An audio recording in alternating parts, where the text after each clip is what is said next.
It is a pleasure for me and my colleagues, Drs.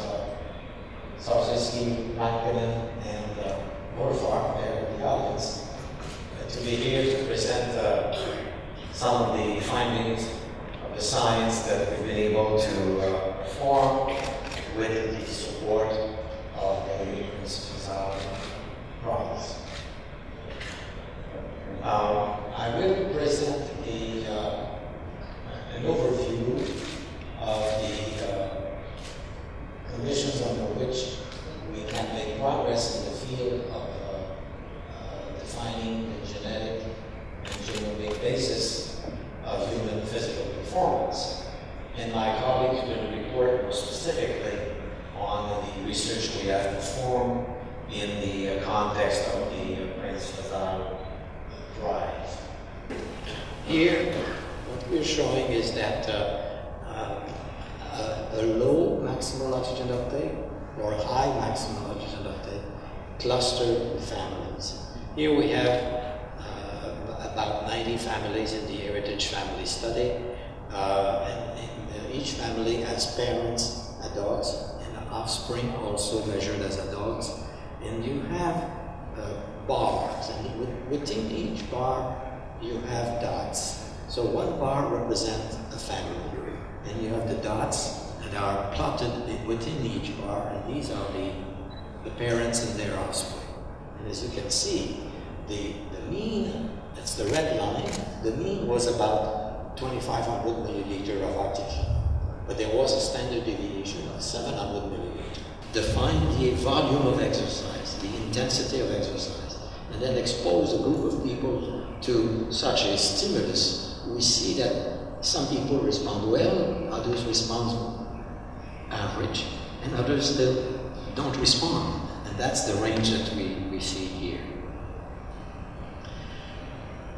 Now, to understand whether this range of response was in any way associated with family lines or whether there was a genetic component to it, we started to do repeat the same studies with pairs of identical twins. And this is the first study that we did in this area. And it shows that on the x-axis, training for 20 weeks and experiencing no gain in maximal oxygen uptake. Now, this is not because they didn't do the program. Compliance here is 100%. They trained in the laboratory in front of us, monitored with electrocardiogram all the time. So we know that they did the program. So we had, to summarize that, we had here an F ratio of about 8, which means that there were 8 times more variation between the pairs of twins compared to what we observed between brothers. So that's a strong indication that there are family lines, in this case twin lines, in the ability to respond.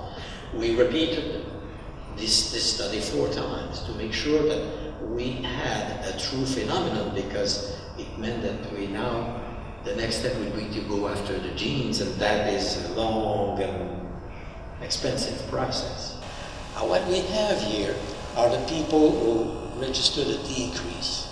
Those in green truly improved their fasting insulin. Then we have some who were probably within the error of measurement. They tended to decrease or increase, but we have the red group here, a very frank subset of individuals that experience a higher fasting insulin as opposed to a decrease in fasting insulin. So they go against the textbook. They have what we have called an adverse response to exercise. And that is something that is of importance when we look at what is necessary to provide a foundation for personalized exercise medicine. You want to be able to recognize these people and find another way to help them, because exercise is not necessarily good for them.